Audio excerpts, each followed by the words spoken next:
नमस्ते, मैं हूं सुधा रानी। आप देख रहे हैं जस्ट भारत पॉलिटिकल कुल स्टोरीज। आज बड़ा खुशी का दिन है क्योंकि हमारे प्रीतम नेता राजऋषि त्रिसमुद्राधीश श्रीमान नरेंद्र मोदी जी को फिर एक ऑनर से सत्कारा गया है, वो भी ऑपरेशन सिंदूर के बाद। क्योंकि ऑपरेशन सिंदूर के बाद 3 डे फॉरेन कंट्रीज विजिट में मोदी जी गए हुए, उनमें से साइप्रस पहला कंट्री था। उसमें से उनका highest civilian order the grand order of Makarios 3 को उनसे सत्कारा गया है। इसके लिए मोदी जी को दिल से हार्दिक बधाई। श्री गणेश जी हमेशा उनका प्यार और सम्मान आप जहाँ जाए वहाँ मिले, और आपकी हर पल की रक्षा के लिए गणेश जी से प्रार्थना करती हूँ। ये ऑनर इसीलिए मिला है क्योंकि वे भारत को मोदी जी लेके जा रहे, जिस तरह स्टेबिलिटी मेंटेन कर रहे हैं, ये मामूली सा चीज नहीं है। ये मैकरस 3 का अवार्ड ऐसे ही हाईएस्ट सिविलियन ऑर्डर ऐसे ही किसी को नहीं देते, क्योंकि जिस तरह ऑपरेशन तीर को सिंदूर को मोदी जी ने जिस तरह लेके गया, जिस तरह स्टेबलाइज किया, फिर भी टेररिज्म पे प्रहार हुआ, न्यूक्लियर थ्रेट्स को सक्सेसफुली नाकामयाब किया, तो इससे ये पता चलता है कि टेररिज्म का विक्टिम साइप्रस भी है। हमारी तरह वो लोग भी ब्रिटिश कॉलोनिज्म से फ्रीडम पाए हैं, और जो भी जहां भी ब्रिटिश ने अपना डिकॉलोनाइजेशन किया, वहां पे कुछ ना कुछ प्रॉब्लम है। तो ऐसा ही प्रॉब्लम और टेररिज्म साइप्रस भी फेस कर रही है। तो ऑपरेशन सिंदूर के बाद ये अवार्ड मिलना, ये एक मैसेज जाती है वर्ल्ड में कि Modi ji means geopolitics means Modi ji. तो इससे ये पता चलता है कि जियोपॉलिटिक्स मीन्स मोदी जी यानी जियोपॉलिटिक्स। जियोपॉलिटिक्स खेलना हर एक का बस की बात नहीं, क्योंकि 23 ईयर से एक अच्छे मित्र को मिलने के लिए एक प्रधानमंत्री वहां जाकर बायलैटरल कल्चरल डिफेंस कितना भी कर सकते हैं। IME से जो Indian middle east economic corridor जो अब बनने जा रही है, वे सब कब का हो जाना चाहिए। तो क्वेश्चन रेज होती है कि किसने क्यों नहीं एक्सेप्ट किया इतना अच्छा रिलेशन। इवन दो साइप्रस हमको हर एक UN काउंसिल में, हमारे UN सिक्योरिटी काउंसिल में हमको पावर होना चाहिए बोल के हर स्टेज में हमारे को सपोर्ट दे रही है। तो इतना अच्छा मित्र बोल के सारे मीडिया में बोल रहे हैं, मगर क्यों नहीं गए। तो ये प्रश्न आना चाहिए, क्योंकि हम UN पीस कीपिंग फोर्स ने 3 जनरल्स को वहां पे भेजा है। जनरल ज्ञानी जी, जनरल तमैया, जिनका पोस्टल भी उन्होंने साइप्रस गवर्नमेंट ने रिलीज की, और ऐसा गोपी चंद, ऐसा जनरल्स वहां पे काम किया, वहां पे स्टेबिलिटी पीस, क्योंकि वो लोग भी हमारे भारत की तरह ब्रिटिश कॉलोनिज्म के अगेंस्ट स्ट्रगल करके फ्रीडम लाए हैं। तो इतना बड़ा सेम नॉन अलाइड मूवमेंट में है हम लोग, कॉमनवेल्थ का फ्रेंड्स भी है, तो इसलिए क्यों छोड़ा। तो आंसर UPA गवर्नमेंट बखूबी से नहीं देगी, और जनता को जानने पर भी उनको आपत्ति होगी, क्योंकि जनता जा गई तो मोदी जी को वोट मिलेंगे। तो इसके बीच में आप लोगों को मैं बताना चाहती हूँ, UPA गवर्नमेंट का एक ही मकसद है, अल तकिया यानी पाकिस्तान सपोर्ट करो, पाकिस्तान से जरा तुर्की को सपोर्ट करो। क्योंकि टर्की ने वहां पे साइप्रस का नॉर्थ ईस्टर्न फ्रंटियर, जैसे जब POJ के जम्मू एंड कश्मीर को ऑक्युपाई किया, ऐसा ऑक्युपाई करके बैठा हुआ है। तो उनको प्रोटेक्ट करने के लिए अल्टीमेट जो ब्रिटिश UN सिक्योरिटी काउंसिल क्या देती है, UN पीस कीपिंग फोर्स, वहां पे हमारे भारत लोग तगड़ा अपना सेवा वहां पे दर्ज किया है, इसीलिए वो भारत पर भरोसा करते हैं। वो साइप्रस का कैपिटल सिटी निकोसिस में इंडियन एम्बेसी के सामने इंदिरा गांधी का स्टैचू भी है। नेहरू जी से लेकर अब तक इतना तगड़ा फ्रेंडशिप होते हुए भी 23 इयर्स तक नहीं जाना पाना, वहां पे कुछ लेन देना नहीं है। तो ये ऑब्वियसली अल तकिया का मॉडल कांग्रेस ने अपनाया है। उस अल तकिया के मॉडल, ये ऐसे अच्छे मित्र को ढूंढना, अच्छे मित्र होना एक किस्मत है, तो उसको सपोर्ट में हम लोग नहीं रहना। तो अगर हम किसी स्क्रिप्टेड जो दिल्ली कान मार्केट गैंग को अगर पूछेंगे तो हाँ, जब नेहरू था तो हम लोग ने उसको सपोर्ट किया उनके इंडिपेंडेंस स्ट्रगल में, ब्रिटिश कॉलोनिज्म में। बाद में हम लोग यूएन पीस की फोर्स में हम लोगों को सियोल ये सब में बहुत तगड़ा, नॉर्थ कोरिया और ये सब में हमारे तगड़े सैनिक मरे गए। तो इसीलिए हमने अपना मामला, और वो 1960 जब उनको इंडिपेंडेंस मिला तब हम भी इंडिया पाकिस्तान वार, इंडिया चाइना वार इसमें बिजी थे। तो इंदिरा गांधी के बाद हम लोग एक नहीं गए। ये सब कॉक एंड बुल स्टोरीज बोलते हैं, मगर कोई ओपन के अल तकिया नहीं बोलते। अल तकिया क्या है, क्या वो क्यों बोल रहा हूँ? जो मोदी जी को अवार्ड मिला है मर्करिस 3, ये second president of independent Cyprus है। तो इसको आप सीरियसली समझिए।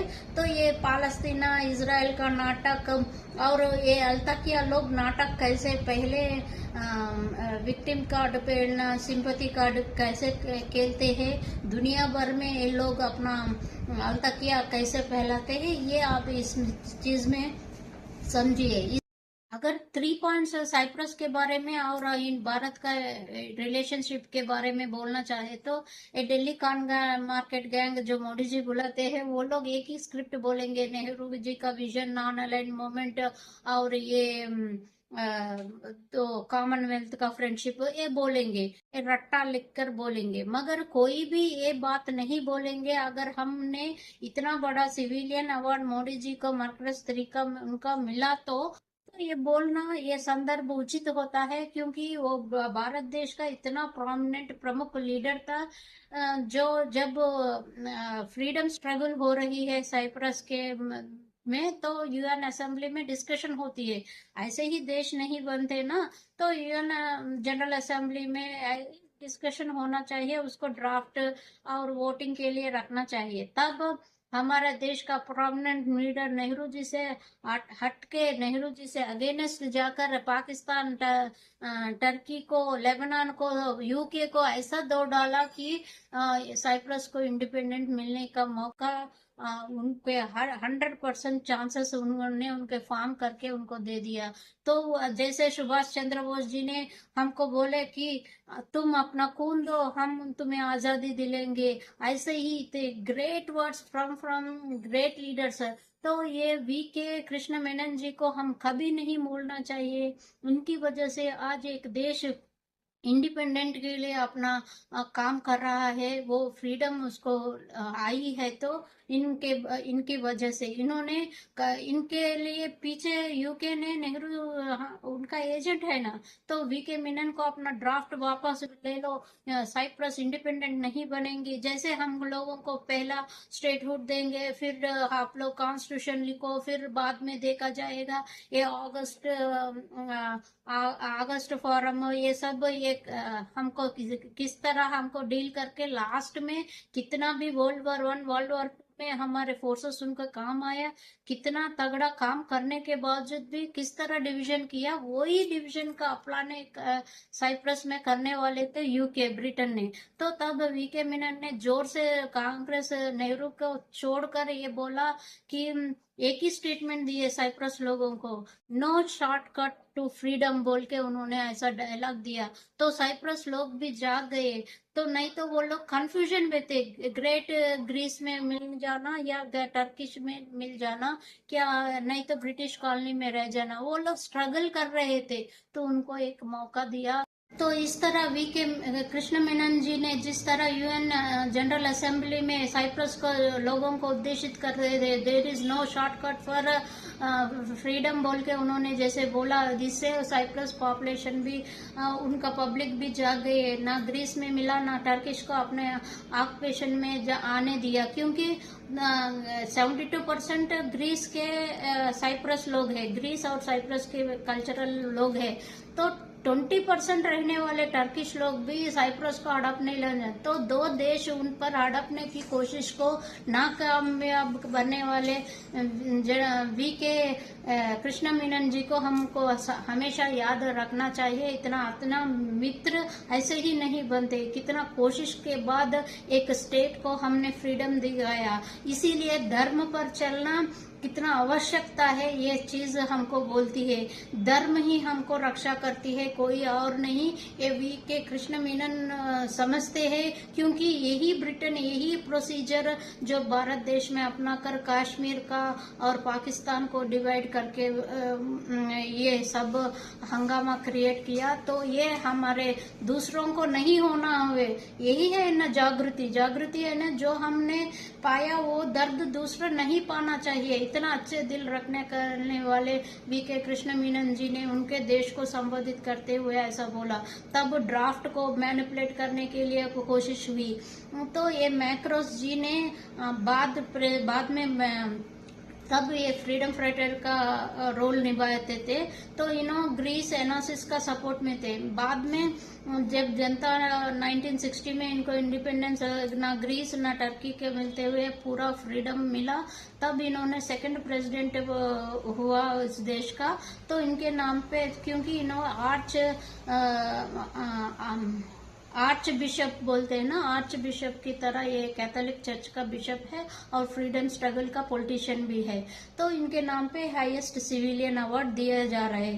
तो इन्होंने कहा कि जिस तरह आप लोग ने हमको काम करके दिया, भारत देश एक ना एक दिन पाकिस्तान भी भारत देश से मिल जाए, ऐसा मैं ख्वाब देखता हूँ, ऐसा मैं विश करता हूँ बोल के उन्होंने ओपनली नेहरू जी से के सामने बोले। तो नेहरू और मिलकर कुछ तगड़ा काम भी करे।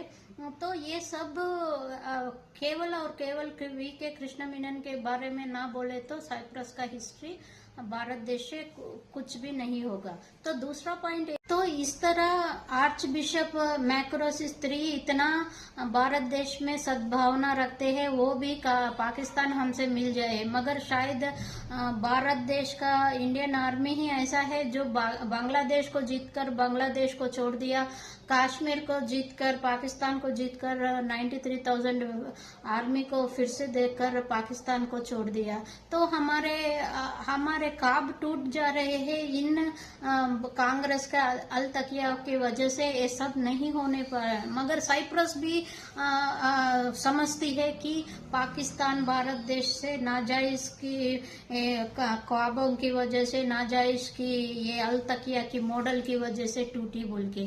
तो उन्होंने यही सोचा एक ना एक दिन पाकिस्तान भी भारत देश से मिल जाए। तो अखंड भारत का मोदी जी का विजन साइप्रस का आर्च बिशप मैक्रोस III से भी शुरू होती है, वो भी ऐसे ही देख रहे हैं ख्वाब। तो अखंड Bharat is not mission of Bharat, ये सब लोग यही मानते हैं। भारत देश का अन्याय हुआ डिवीजन में 1947 में। तो पॉइंट नंबर 2 ये आती है बोले तो टर्की। ऑपरेशन सिंदूर में जिस तरह पाकिस्तान को सपोर्ट देकर ड्रोन्स सप्लाई की, तो इतना तगड़ा हमसे फाइटिंग किया है, हमारा उनका ट्रेड रिलेशंस भी अच्छे चल रहे हैं। तो वो लोग ये मौका देकर के ऐसा ड्रोन्स भेजना, क्योंकि अगर चाइना की तरह वो भी छुपा के सपोर्ट कर सकती है, मगर ओपनली ड्रोन्स देना कि वो एग्जिबिट क्यों कर रही है, अपने गर्ज को क्यों एग्जिबिट कर रहे हैं, अपने दुश्मनी को क्यों एग्जिबिट कर रही है। तो इसका आंसर एक ही है कि इनको हमने पहले ही दो डाला। तो ये ड्रोन्स इसीलिए भेजे कि ताकि इंडियन आर्मी को खत्म करे, इंडियन आर्मी पर वो अटैक करे। तो इंडियन आर्मी से इनका क्या इतना द्वेष क्या है? एक बोले तो साइप्रस का नॉर्थ ईस्टर्न पार्ट, ये लोग 1960 में इंडिपेंडेंस आया साइप्रस को पूरा, तो नॉर्थ पार्ट को विथिन 3 इयर्स, जैसे हम विथिन 1 ईयर हमको 48 में पाकिस्तान से लड़ाई हुई, विथिन 2 इयर्स वो ग्रीस और ये जो टेररिस्ट लोग होते हैं ना, टर्किश से वो लोग आकर वहां पे ऑक्युपाई करके बैठे हैं। तो उसके लिए यूएन जब गए तो उनको क्या देती है, यूएन पीस कीपिंग फोर्स देती है। इसमें हमारे 3 जनरल्स पार्टिसिपेट करके अब तक पीस वहां पे प्रोटेक्ट करने वाले मेजर रोल भारत देश का सैन्य ही थे। ये एक पहला पॉइंट है टर्किश का इंडियन आर्मी से दुश्मनी में। तो अगर ये सेकंड पॉइंट में हम देखें तो हम पहले भी टर्किश को धो के आए हैं। जो जब साइप्रस और आपका जो इजराइल है वो इंडियन आर्मी ने दिया सो है। तो हमारे इंडियन आर्मी का बेबी है इजराइल। तो ये सब नहीं भूलना है। ये बोलने पर कुछ हो जाता, पालस्तीना भड़क जाती, टर्की भड़क जाती तो भड़कने दो, मगर जो रोल हमने निभाई उसमें धर्म है, ये कहना चाहती हूँ। ये वर्ल्ड वॉर 1 में ब्रिटिश और ऑटोमन एम्पायर के बीच में लड़ाई हुई है, ये सब आपको मालूम है। तब एक अंग टूटा टर्की का, वो टर्की इस ऑटोमन एम्पायर का बड़ा मुल्क था। उसमें से एक अंग को इंडियन आर्मी ने टूटकर इनको डिवाइड करके ब्रिटिश का कॉलोनी बना दिया। वो है तब का पालस्तीना, अब का इजराइल है। तो जाते जाते ब्रिटिश ने वहां पे भी एक कॉन्फ्लिक्ट क्रिएट करी। तो तीनों लोगों को प्रॉमिस करा, मगर इजराइल अल्टीमेट वहां पे सेटल हो गए। तो जो हारे हुए लोग कैसे अब मेरा है बोल के कैसे बोलते हैं। तो ये नाइंसाफी देखिए। एक तरफ कहते हैं पाकिस्तान का ऑक्युपाई कश्मीर 2 नेशन थ्योरी में वो की है, इंडिया पाकिस्तान बनना वो की है, मगर बांग्लादेश नहीं बनना है, ना ही पीओजे को नहीं होता है। वहां पे 2 नेशन थ्योरी काम नहीं आती। ये लोग को पालस्तीना इजराइल में 2 नेशन थ्योरी काम नहीं आती। मगर यही टर्की लोग जो इंडियन आर्मी पर इतना भड़क रहे हैं, इतना अपना शत्रुत्व दिखा रहे हैं, ये लोग टर्की के नॉर्थ पार्ट को ऑक्युपाई करके बैठे हुए हैं। वहां पे साइप्रस की फुल पॉपुलेशन में 20% है। 20% को पूरा, पहले वो लोग ऐसे बोले पूरा साइप्रस ही उनको आइलैंड है ना, पूरा उनको ही टर्की लोगों को, क्योंकि ऑटोमन एम्पायर बनाना है फिर से, तो उनको चाहिए। तो 20% लोग 80% लोग भड़कते ना, वो नहीं हुआ। तो इसीलिए नॉर्थ पार्ट को ऑक्युपाई करके बैठा हुआ है। इसके लिए वहां पे यूएन पीस की फोर्सेस है वहां पे।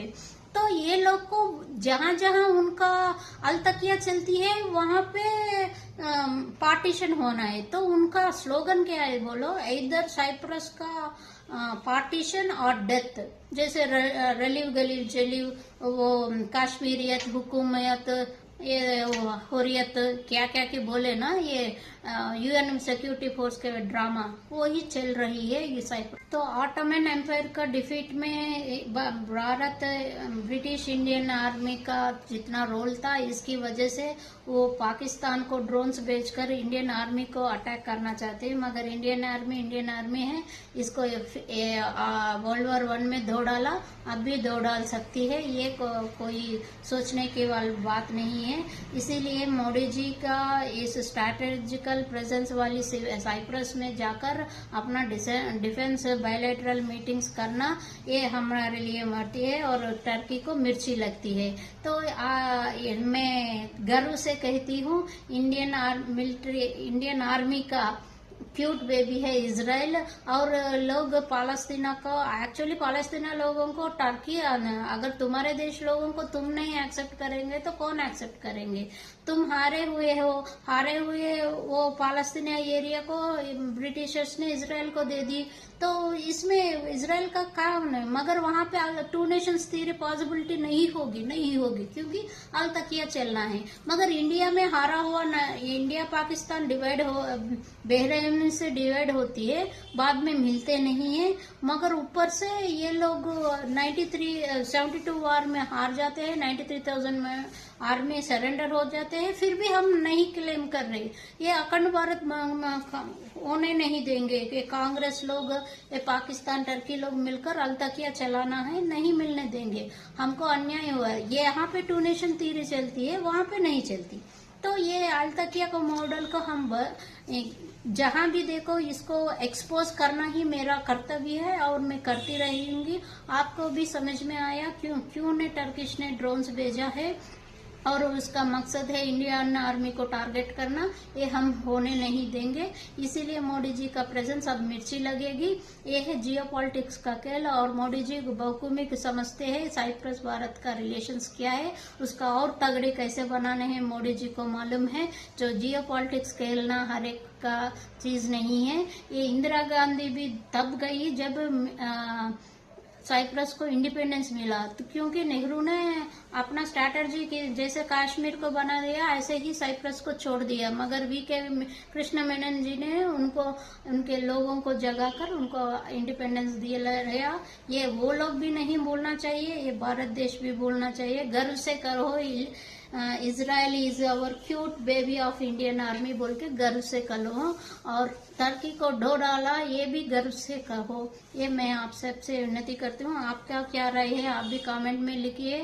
फिर एक वीडियो में मिलने तक मैं लेती हूँ आपसे इजाजत। जय हिंद, जय भारत।